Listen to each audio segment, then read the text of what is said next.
What's up, you guys? Thank you for clicking on this video. So as you can tell by the title, I want to be looking back at Transformers Animated Season 4. It's something that has been looming in the Transformers community for close to 20 years now on what could have been. I would have preferred Animated Season 4 over Transformers Prime, honestly, guys. I'm at that point where, I'm in my 20s now, and I grew up on Animated, Prime, Unicron Trilogy, Bayformers, all these different iterations. And Animated really was peak. It was probably the best in that era. And being robbed of Season 4 to get a cartoon that's more movie-esque due to the success of the first two Bay movies, it feels a little lackluster, especially looking back on it 15, 16 years later. So I just want to go through this video talking about some of the plans and basically just talking about each episode for Season 4 that was considered, that we know of at least. So there were early plans before Hasbro meddled in with Marty Eisenberg and co. basically creating a story at first with an early draft being a split between Cybertron and Earth. So I'm going to go through this version of Season 4 first, and then I'm going to break down the version after Hasbro got in and wanted to change things. First episode here, Mirror Mirror. While attempting to transwarp back to Earth, Optimus's team are catapulted into a parallel universe where Autobots are evil and Decepticons are good. Based on the Bakan original Shattered Glass Mirror Universe concept, this idea was originally conceived for Season 3, but was dropped when Transwarped was expanded to 3 episodes. This would have been such a cool opening to Season 4. Imagine you just go right into Season 4 of Animated and the first episode is Shattered Glass. That would have been insane. And it would have put the Shattered Glass universe more of an A-list spot, especially back then with how popular Animated was and just Transformers in general. I mean, you gotta remember, this is like 2009, 2010, so this would have been pretty crazy to get as an opening episode. Now, another one here, what a tangled web we have. While Black Arachnia builds up her techno-organic Predacon army in the present, flashbacks tell the story of how she came to join the Decepticons in the past. It would have been cool to get even more of a story built up on Black Arachnia and see more of a character arc in her with the 4th season, because she really was built up to be a quite interesting character, being Elita 1 and then turned into this techno-organic freak to the rest of the Cybertronian race was a very interesting thing to do with the character and something nice and different. So it would have been cool to get a dedicated episode like this for her. Next episode, we have STEAM, Steam. This episode would have revisited one of the earliest ideas Eisenberg had for the show, which was included in the series Bible even before the production of Season 1. The anti-robotic vigilante group Save the Earth and Mankind, who believe Sumdak's robot revolution and the coming of the Autobots to spell the end for humanity and use steampunk technology to fight them. This adventure was to see them run afoul of the returning Soundwave, accompanied by some new minions forcing the Autobots to save them. This would have been interesting. A nice little angle on the anti-transformer thing with humans that we've seen so many times in storylines, whether it's comic books, movies, or cartoons. And it really would have aged well, because this is kind of what we're going through now. There's so many resistance towards AI and the new technology that's going to be coming in later years. So this would have been an episode that, 16, 17 years later, now in 2024, going into 2025, would have been like, man, this is speaking to me right now, because this is what's going on in society. So another cool idea. I really can't hate on this at all. And Soundwave returning would have been cool. I mean, more of animated Soundwave is always a good thing, to me at least. Next episode, Land of the Minicons. In this, Gulliver's Travels pastiche, I don't know how you pronounce that word. I've never even seen that word before. Sorry if I sound dumb, but whatever. Another transwarp mishap dumps Bumblebee on a planet populated by Minicons who worship him as a god. This is an idea to end all ideas. It's a different take on handling the Minicons. I don't know how interesting this would have been as an episode, but knowing how Marty Eisenberg and co. were when making episodes like this for Animated, I'm sure it would have been at least good or decent. This isn't something that I'm craving to see, but getting Minicons introduced in the Animated universe would have been so cool to see. Next episode, Total Devastation. The Constructicons find a way to combine into Devastator, giving them the muscle to ensure their control over Earth's new Energon deposits. They come up against competition from Slipstream, who has designs on using the Energon to make herself Decepticon leader. The Autobots call on the help of Omega Supreme to settle things, though not mentioned in the original document. Statements from multiple staff members all agree that their original plan for the animated incarnation of Devastator was that Bulkhead would be captured by the Constructicons and forced to merge with them as an unwilling part of the Combiner. This is another sick idea. Having Bulkhead as an unwilling part of Devastator, sign me up. It just delves more into the story and character arcs of Bulkhead and the Constructicons and the relationship that was kind of building in Season 3 with them. Another great idea, and a different take on the Constructicons, but a welcomed one. Like, it makes sense for the story that they created with the animated universe, and it's just a cool idea, and an interesting one that I think, we need ideas like this in newer Transformers cartoons. I really do think it's lacking this sort of creativity. And getting into a competition with Slipstream is just so fitting for animated. Very funny, but also, it's different. It works for what these characters are. Next episode here may be a little controversial for a lot of Bumblebee haters. Bumble Prime. A mysterious villain named the Time Trucker, based on Hasbro employee Steve Drucker, shows Bumblebee a possible future where he leads the Autobots in fighting side by side with the Decepticons led by Galvatron against the zombie-like Predacons created by an all-spark-powered techno-organic virus that the Autobots must stop Black Arachnia unleashing in the present. This episode was another originally proposed for Season 3. Wow, so this could have been in Season 3. That's crazy. This is a cool idea. It's kind of in line with Shattered Glass, an alternate universe, looking into the future on things, stuff like that. It would have been a little bit repetitive if you ask me. You open the season with Shattered Glass, and then later on in the season you get something like this here.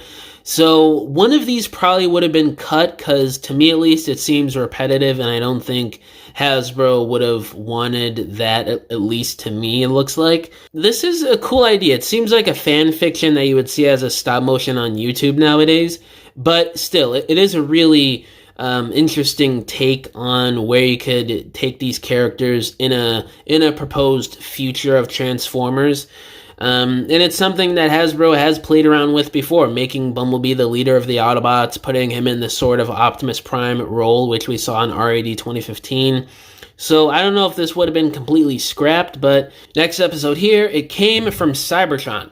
Previously proposed for both Season 2 and 3, but dropped each time, this goofy adventure would have been about an Autobot coming to Earth with an important message for Optimus Prime, but after scanning a flying saucer as his alternate mode from a B-movie set, he suffers amnesia and comes to believe he really is an alien invader named Cosmos.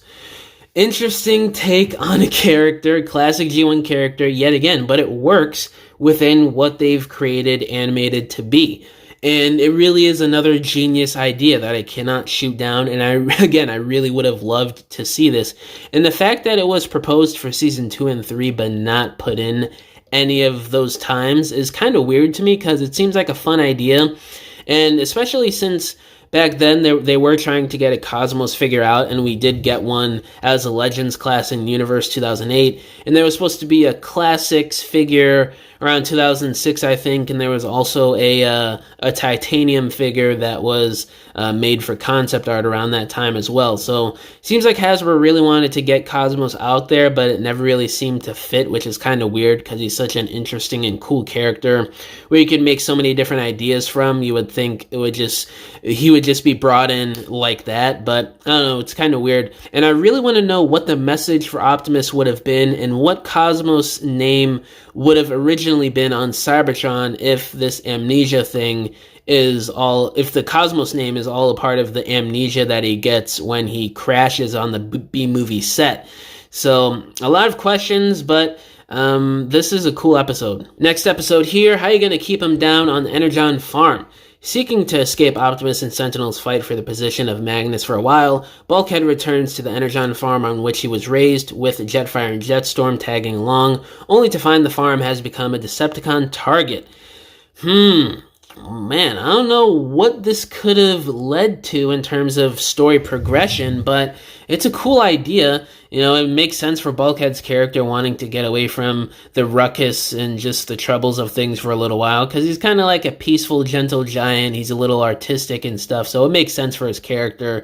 And Jetfire and Jetstorm tagging along is a bit random, but I'm sure they would have made it cool. You would have assumed it would have been his best friend Bumblebee or something, but it would have made for an interesting character and story dynamic, especially with how the twins are and Bulkhead. It's a very different personalities contrasting with each other that could have made for a really interesting episode and interactions with the characters. And what kind of Decepticon target would we be talking about here in terms of the farm? That's what I want to know. Arachnus Prime is the next episode. The Time Trucker gives Optimus Prime the chance to alter the past and save Elita 1 from ever becoming Black Arachnia. However, the end result is that Optimus becomes a techno-organic Spider-Bot instead, creating a new future where Elita leads the Autobots. Another futuristic time-traveling alternate universe episode. Again, this seems a little redundant and this probably would have been cut, but it seems like this could have been another cool storyline. I'm probably going to be saying this a lot in this video. Obviously, not every episode I'm like drooling over, but this would have been interesting to see. These alternate universe episodes really are cool ideas. And Elita leading the Autobots, it seems like something Hasbro would want to do nowadays with how prevalent she's been in newer media and basically being the second in command to the Autobots. So this kind of does make sense. Last episode for the original early plans of Animated before Hasbro stepped in, Predacons unite. In the two-part season finale, Black Arachnia's Predacons attack Cybertron and Sentinel agrees to ally with Megatron to defeat them, but Optimus realizes that the Decepticon leader is only playing the Autobots and Predacons off against each other so that he and his forces can conquer the planet. Ooh, a two-part season finale, you all know that is when Animated is at its peak. And man, this would have been cool to see. Black Arachnia's Predacon team attacking Cybertron. Sentinel allying with Megatron is crazy, but it just makes total sense for how Sentinel is as a character. This whole battle, just imagine this, guys. Like a 2, 3, 4-way faction fight on Cybertron and Earth and this whole power struggle between characters. I can only imagine how well this would have been written and executed. Oh my god, a season finale like this, sign me up. Now this is when Hasbro steps in and wants to change things after the success of the Bayverse films, and they insisted that the fourth season would have to maintain a similarity to the first 2007 film.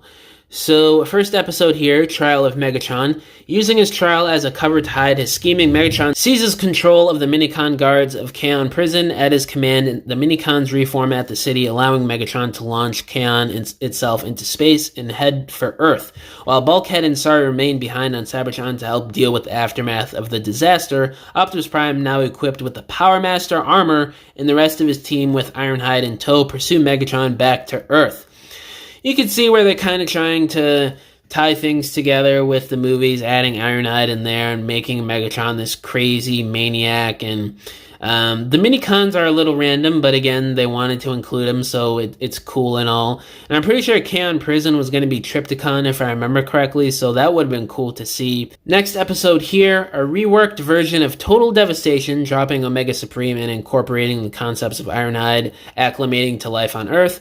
Bumblebee adjusting to life without Bulkhead and explicitly establishing that the rival faction of the Decepticons is led by Slipstream and a resurrected Starscream. It's not clear how exactly the original concept for Devastator would have been made to fit with the season's revised setup, given Bulkhead was no longer on Earth to become part of the Combiner. That kind of sucks that the whole Bulkhead Devastator thing might have been scrapped for this, but I don't know, this could have been good. I'm a little skeptical because there's not really a lot of details on this version of Total Devastation and Turf War. But I don't know, this could have been good, could have been a little boring. I really have no attachment to this sort of episode because, again, there's not really much on this. Next episode here, This Is Why I Hate Organics. Rattletrap finds himself on Earth surrounded by the one thing he fears, organics. He manages to scan in Earth vehicle mode, but he quickly finds himself at a target. The Autobots want to arrest him, while the Decepticons Megatron betrayed and abandoned during the events of Child Megatron want to use him to gain access to Kaon to take revenge of their former leader. Now this is a banger right here, introducing Rattletrap, which is the animated version of Rat-Trap, obviously. Chef's kiss, I love that.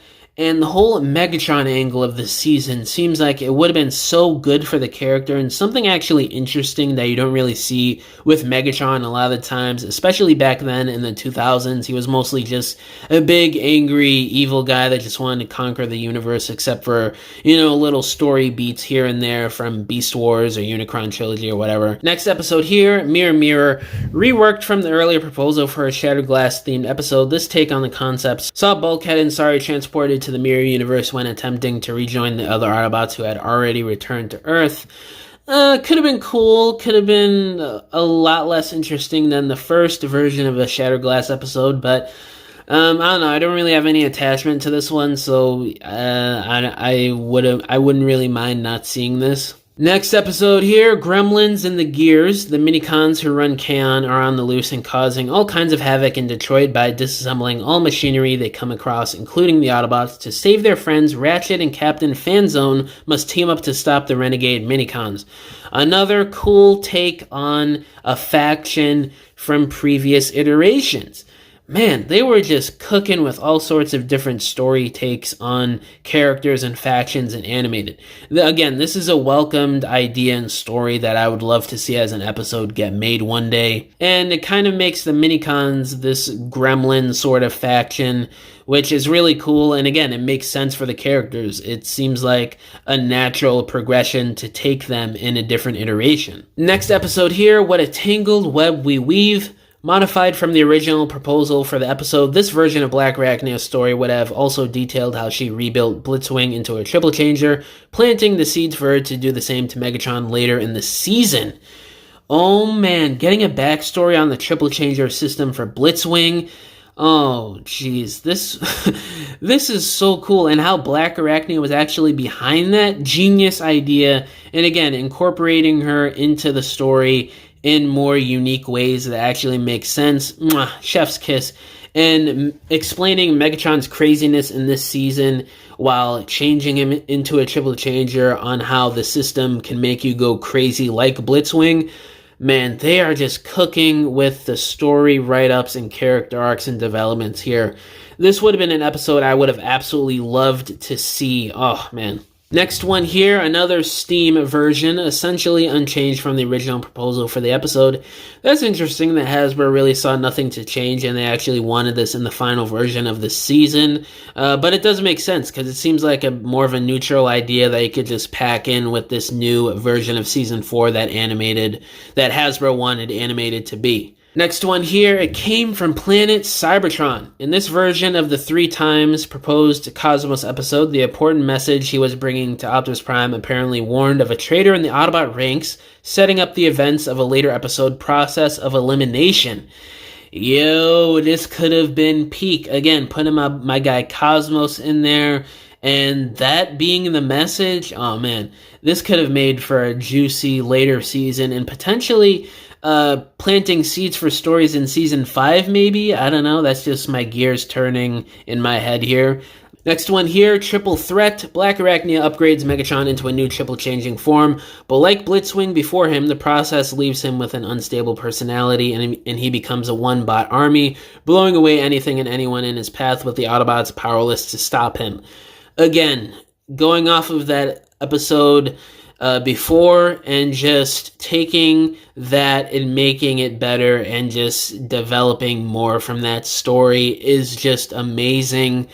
And the whole triple changer thing with Megatron, sign me up, yes, and it makes total sense for the character. Next episode here, Allsparkalypse. Now, when Sentinel comes to Earth intending to use the Allspark to kill Megatron, Prowl's ghost must possess the Cybertronians animated by shards of the Allspark to warn Optimus that Sentinel's plan risks destroying the Earth itself. Man, interesting. Like, this is a good power struggle here between Optimus and Sentinel that just makes sense. Obviously, they've been doing stuff like this with these two characters since he was introduced, Sentinel Prime. So this seems just like a natural progression that you would see, taking that rivalry to the next level where it's something that can actually danger a whole civilization and race of Earth. Next one here, process of elimination. Bumblebee investigates a series of deadly attacks on his old boot camp platoon who are being picked off by a mysterious assailant. All signs point to either Waspinator or Shockwave, but when they too are attacked, the mystery deepens. It turns out the culprit is really Cliffjumper. Back when Shockwave was undercover in Autobot boot camp, he uploaded a Trojan horse virus into Cliffjumper that would compel him to eliminate all evidence if Shockwave was ever found out. Now the virus is affecting his mind, and Bumblebee must stop him before he self-destructs. Another boot camp traitor episode. Oh my goodness, guys. They knew how to get me back in 2009 as a little kid here. The boot camp episode was one of my favorites as a little kid, and seeing a follow-up to that in the next season would have been absolutely amazing. And the fact that they're using Cliffjumper here and the whole Trojan horse virus thing is such a different idea that you really wouldn't have even thought that they would have wanted to use for this, but it just makes sense. I love it. I would have loved to see this episode. Next one here, a part of the two-part finale that Animated loves to do with each season. Megatron Must Be Destroyed Part 1. As Megatron's plan to reformat Earth into a new Decepticon homeworld reaches fruition, the Autobots must join forces with Slipstream and Starscream's Decepticons, Black Arachnia's Predacons, and the Dinobots to defeat Megatron once and for all. They seem to defeat Megatron, but it turns out that the Decepticon leader has created many duplicates of himself as a distraction. What? Oh man, the Starscream Decepticon faction, the Autobots joining forces with them, and Black Arachnia's Predacons, and the Dinobots to defeat Megatron and whoever else is on his team at this point. This sounds peak. This sounds like Avengers Endgame, but for a Transformers cartoon. Dinobots, Predacons, Starscream's Decepticons, and the Autobots all together. This would have been insane. Another one that I really want to see get made. Maybe make a petition to make season 4 one day. And maybe it happens. Maybe Hasbro, finally does it. Cause this would have been amazing. And part 2 here, the finale for the season, Megatron Must Be Destroyed Part 2. Power Master Optimus Prime defeats the real Megatron, only for Megatron to then download his mind into the city of Kaon itself. Using Black Arachnia's techno-organic virus, Megatron has the city begin to grow to cover Earth. Vague, unfinalized notes state that the episode would have wrapped up with Sari discovering a deeper connection between herself and Black Arachnia, Sentinel redeeming himself, and Optimus defeating Megatron and saving Earth once again. Oh man, what a perfect wrap-up for Season 4, and potentially a series wrap-up as well. They're revealing stuff with Sari, Sentinel gets a redemption, Optimus defeating Megatron possibly for the last time, because, you defeat Megatron for, the third time. It gets repetitive, so it seems like this would have been the series finale. But I don't know, maybe they would have wanted to do a season 5 and create a whole new main villain, which would have been amazing and something that the movies really failed to do in Age of Extinction. So this could have led to some amazing stories for the future and maybe for a different cartoon to take inspiration from. But obviously we didn't get it, and it really does suck. But all these outlines here for Season 4, whether it's Hasbro meddling or just the original plans without Hasbro, a lot of these episodes are pretty peak, if you ask me. Some of them are a little repetitive and a bit boring, it sounds like, but I'd say 80% of the episodes and ideas proposed here sound so amazing, and I really want to see this come to light one day. We do have the K.N. Carlisle channel that does these episodes as a fan remastering or whatever you want to call it, which is really cool. I've seen a lot of those. You should go check them out if you haven't haven't seen him before. Sorry if I'm pronouncing his name wrong, but he does amazing work on trying to recreate season 4 of Animated. So hopefully maybe one day we get this as like a special from Hasbro and we get it officially made, but who knows at this point. It's been almost 20 years. But yeah, guys, let me know down in the comments below. What do y'all think about the early plans for season 4? Do you think it would have been amazing or do you not? All my social medias are linked down below, including my email if you guys want to hit me up about business inquiries, if you want to message me about whatever, or if you want to commission a diorama from me, because I make dioramas for people for their stop motions, photography, or regular display shelves in your homes. You could either hit me up on any of my social media accounts or just email me and we can work out a deal. But yeah, guys, thank you for watching this video. Catch y'all in the next one. Bye!